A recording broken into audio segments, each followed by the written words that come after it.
purpose of human evolution or soul journey on planet Earth itself is to become a perfected human being, like a Buddha, like a Krishna, like a Christ, like a prophet.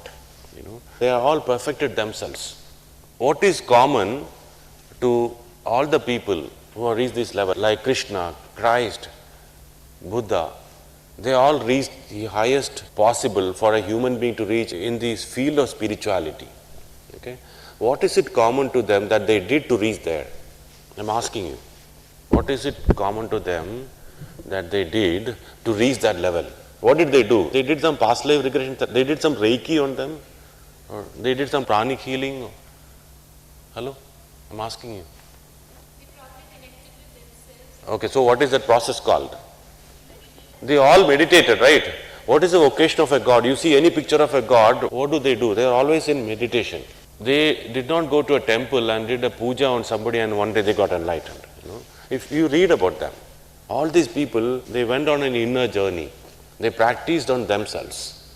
And then one day they became enlightened, an enlightened soul. So they all did something called meditation, which is an inner journey, which is about connecting with oneself.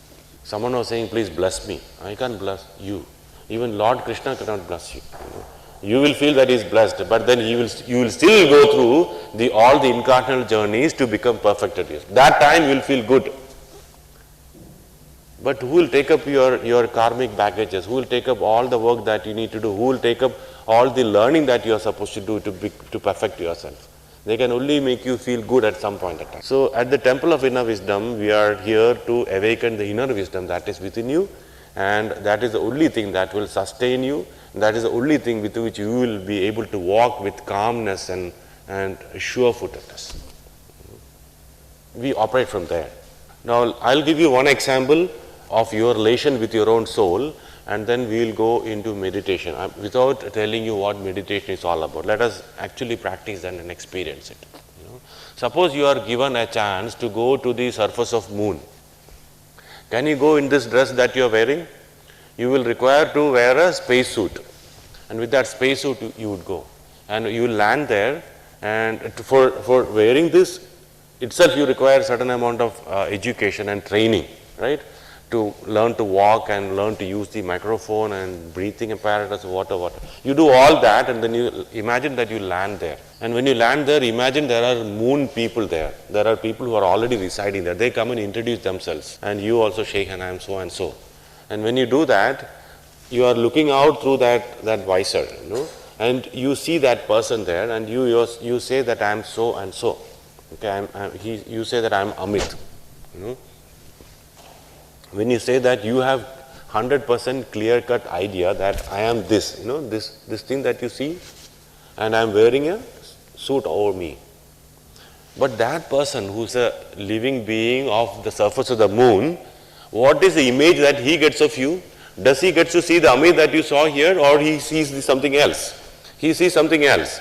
And if I show them the picture of Amit, that the one you saw, will they recognize that Amit? They will say it is a picture of an alien, right?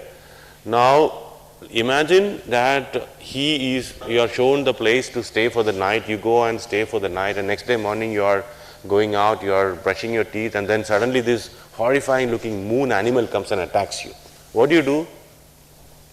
You start running for life, because you want to save yourself from this animal, and you start running, and it is a very rugged terrain there, and you run, and there are thorns and there are jagged edges, so you run in such a way to protect what? This skin or the space suit?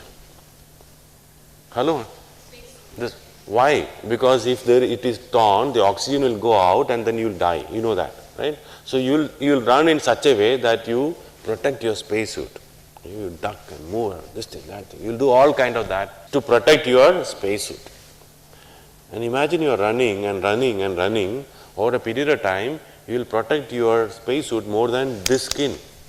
And when you landed there, you knew that this is me and this is just a covering, right?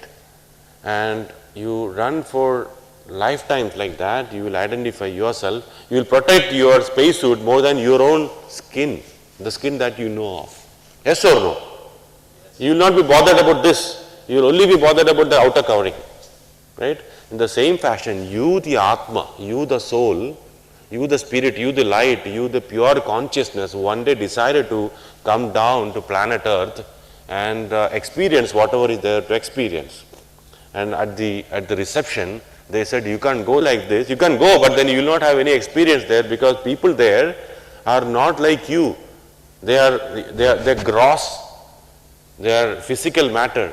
And if you want to communicate with your friend who is sitting, who is also with you, another light being, you need to wear a spacesuit and go. And you are that spacesuit, and that is your body, mind, intellect complex. With that you came down, but you have forgotten that you are wearing that now. Just the way you have forgotten that you are this inside a spacesuit, you have forgotten that you are that now. So it is all beyond your five senses. And I want you to sit there with your five senses shut. I want you to awaken your inner five senses. And it is very simple. You have to sit with absolutely no expectation. I keep saying that I'll shake you. And now you are thinking, what is it that will come and to shake me? Don't even have that expectation. Something happens, something happens. Okay. So the whole idea is to touch yourself. We always say self-realization. We always say God realizes. So self and God are the same. The soul that we talked about, the spark that we talked about is the self. We always talk about self-confidence. Your confidence in your knowledge that I am the self. When you connect with that self, the soul, which is all that is, then you are very powerful. Then you know that who you are. You need to open your fourth eye. We always talk about third eye. You have to open the fourth eye. So let us meditate, and then we speak. So how do we meditate? Wherever you are sitting, you can sit cross-legged, clasp your hands, eyes closed, you should observe your breath. So wherever you are sitting, I want you to, if you are sitting on a chair, just cross your feet at your ankle. And then clasp your hands, keep it on your lap, and then start observing your normal breath. Okay, your normal breath that is moving in and out. Watch me, look at me. The breath that is moving in and out.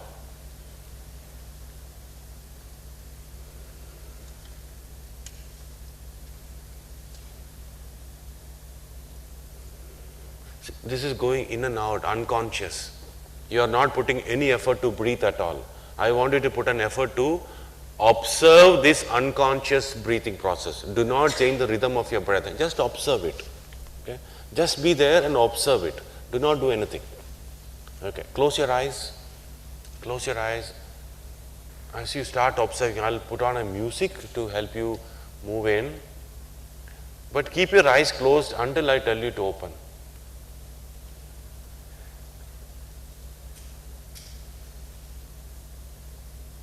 You have a physical body and a biological breath. At this point of time, I want you to observe your biological breath. Nothing more, nothing less.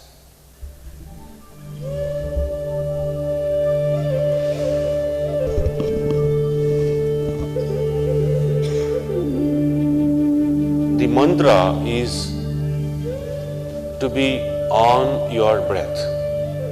Always be focused on your breath.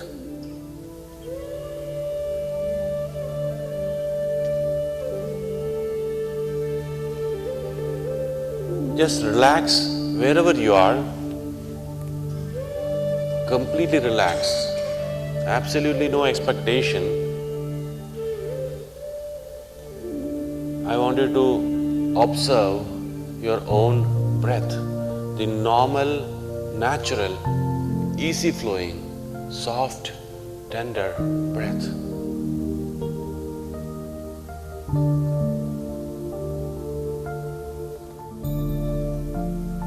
You are God incarnate and you are here to realize that. Your breath will help you do that. But first you have to introduce yourself to your own breath. You will have to say hello to your own breath. You will have to make friends with your own breath.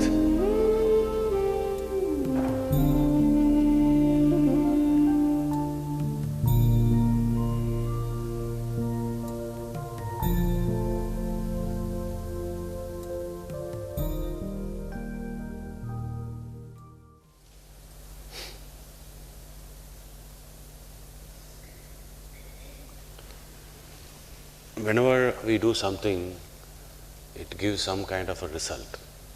When we meditate also something happens. Be with me when I recount these experiences. Some of you felt as your body is very, very light. How many of you felt body being very light? Some of you felt as your head is very heavy. Some of you saw some nice lights and colors in your third eye here. Lights and colors. Some of you had severe backache and neck ache, or knee ache and ankle ache. The fifth experience is you feel as your body is moving like this. How many of you felt your body moving like that? Sixth, you feel as if you are flying or floating. Seventh, you see some nice lights and nice sceneries, beaches, forests, gods, goddesses, gurus, children. You see, meditation in Sanskrit is called dhyan. It means di and yan. Di means sukshma sharira and yan means yatra. So meditation is nothing but a travel of you in your inner bodies out of your body. Okay? So all of you today when we meditated for 50 minutes. You are sitting with eyes closed, observing your breath.